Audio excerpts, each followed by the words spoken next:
How Ulysses Came to the Phaeacians. Now the time was come when Ulysses was to be set free from his prison in Calypso's island. Athene said to the council of the gods, "It seems to me that a good king is not in the least better off than a bad one. Look at Ulysses. He was a father to his people, and see how he is shut up in Calypso's island. For 7 years and more he has been there." Then said Zeus to Hermes, who was the messenger of the gods, "Go now to Calypso in her island, and tell her that it is my will that Ulysses should go back to his own country."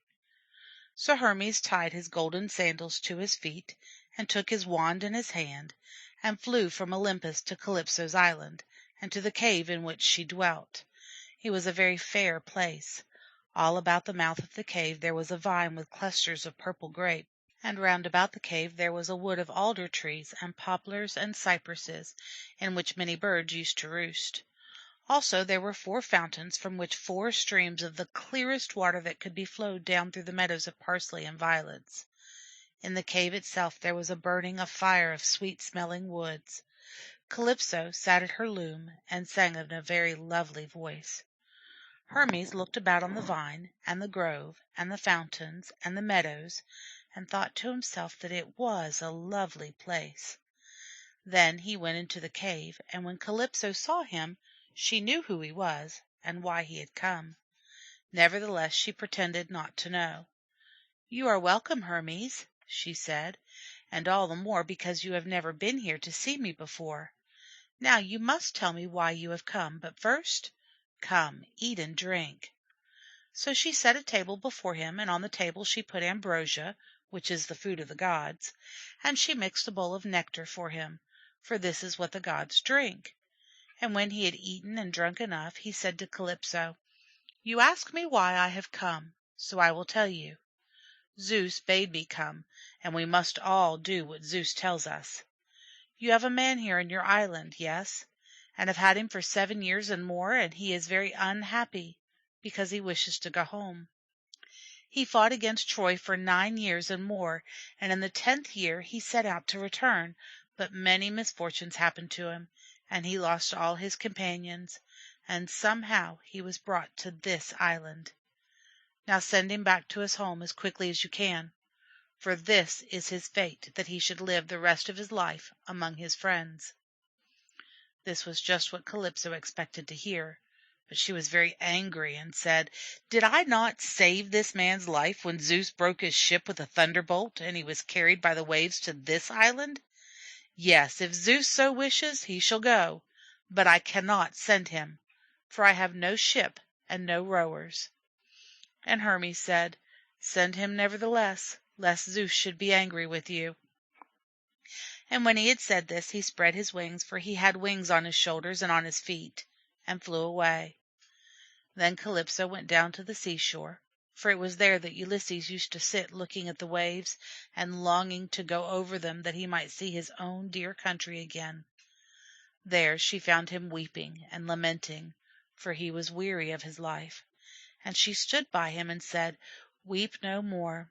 You shall have your wish. I will do what I can to help you on your way home. Take an axe and cut down trees and make a raft, tying the beams together with ropes and putting planks on them for a deck, and I will give you bread and water and wine, yes, and clothes too, that you may go to your own country, if you will have it so." Ulysses said, "What is this plan of yours? Shall I go on a raft across the great sea, which the ships with oars and sails can hardly pass? Now swear by the great oath which the gods dare not break, that you mean to do me no harm." Calypso smiled and said, "These are strange words. Why should I do you harm? But if you will so have it, then I will swear by the great oath of the gods that I have no thought of doing you harm."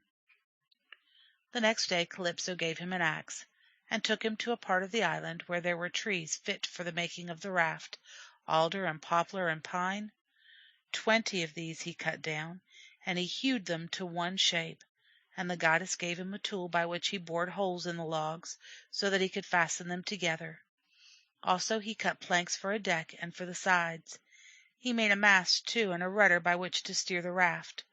Also he made a bulwark of skin, which was to keep out the waves. The sails Calypso wove, and Ulysses fitted them with ropes. Last of all he pushed the raft down to the sea with levers. All these things were finished by the end of the 4th day, and on the 5th day he departed. But first Calypso gave him a store of food, and water, and wine, and also clothes. And being a goddess and able to do such things, she sent a fair wind blowing behind him. So he set his sail and went gladly on his way. In the daytime he steered by the sun, and in the night by the stars, for Calypso had said to him, "Keep the Great Bear always on your left." So he sailed for 17 days, and during this time he never slept. On the 18th day he saw the island of the Phaeacians. Now the god of the sea was very angry with Ulysses, because he had blinded the Cyclops who was his son. It so happened that he had been there for many days feasting with the Ethiopians, and was coming back to Olympus where the gods dwell, on this very day. And when he saw Ulysses on his left, he said to himself, "Truly this is a new thing. Here is Ulysses close to the island of the Phaeacians. If once he gets there he will soon be at home. But I will give him some trouble yet." Then he took his trident, which he carried in his hand, it was a great fork with 3 prongs, and struck the sea with it, and immediately the waves rose high all around the raft, and he made the winds blow. Ulysses was much troubled and frightened, for a man who does not feel fear in battle may feel it in a storm. He said to himself, "I would that I had been killed on that day when we fought with the Trojans for the dead body of Achilles. Then I should have been buried with honor by my own people, but now I shall perish miserably." While he was speaking thus to himself, a great wave struck the raft, and made him leave hold of the rudder, and tossed him far away into the sea. Deep did he sink into the water, and hard was it for him to rise again to the top, for the fine cloth which Calypso had given him were very heavy and dragged him down. But at last he rose, and spat the salt water out of his mouth, and sprang at the rafts, for he was a brave man, and never lost heart, and caught it, and clambered on to it, and sat on it. While he was being carried hither and thither by the waves, a goddess of the sea saw him, and pitied him, for she had once been a woman, and very unhappy. She rose out of the sea in the shape of a gull, and perched on the raft, and said to him, "Why does the god of the sea hate you so, unlucky man? He would willingly drown you, but it shall not be. Take off these heavy clothes that you are wearing, and put this veil under you." And she gave him a veil. "And so swim to the island that you see yonder. And when you have got to the shore, throw the veil into the sea, and mind that you do not look behind you when you throw it." And when she had said this, she plunged into the sea. But Ulysses thought to himself, "Is this a snare for my life, or is it a help? I will wait a while. The land I see, but it is a long way off, and it would be hard to swim so far. As long as the raft shall hold together, I will stay upon it. But if the waves break it, then I will swim, and, indeed, there will be nothing else for me to do. Maybe the veil will help me." While he was speaking, there came another great wave against the raft and broke it up altogether, but Ulysses kept hold of one of the planks of which it was made with his arms and legs, and got astride of it. Then he stripped off the clothes that Calypso had given him, and jumped into the sea with the veil under him, and spread out his hands to swim. And the god of the sea laughed when he saw him, and said, "Swim away! You will have trouble enough before you get safely home." But the goddess Athene did not forget him. She stopped the other wind from blowing, but left the north wind, for that would keep him on his way. And so he swam for 2 days and 2 nights. On the 3rd day there was a calm, though there was still a great swell in the sea, as there always is when the wind has been high. And Ulysses saw the land from the top of a great wave, and it was close at hand. Very glad was he to see it, as glad as children to see their father when he has been ill a long time and is now well again. But when he looked again, he saw that there was no place where he could land, for the cliffs rose straight out of the sea, and the waves dashed high against them. And Ulysses thought, "Now what shall I do?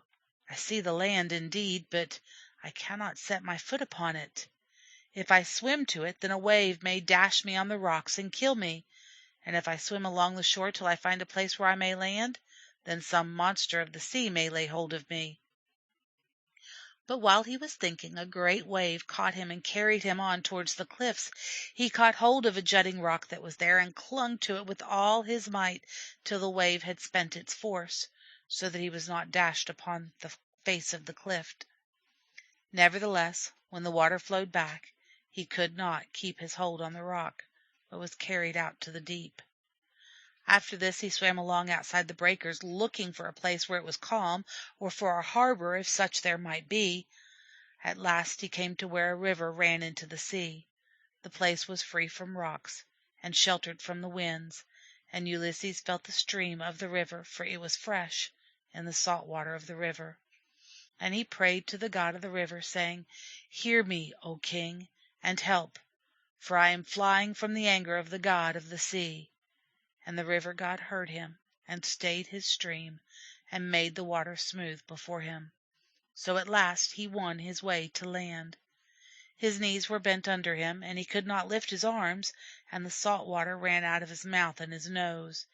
He was breathless and speechless, very near indeed to death. But after a while he came to himself.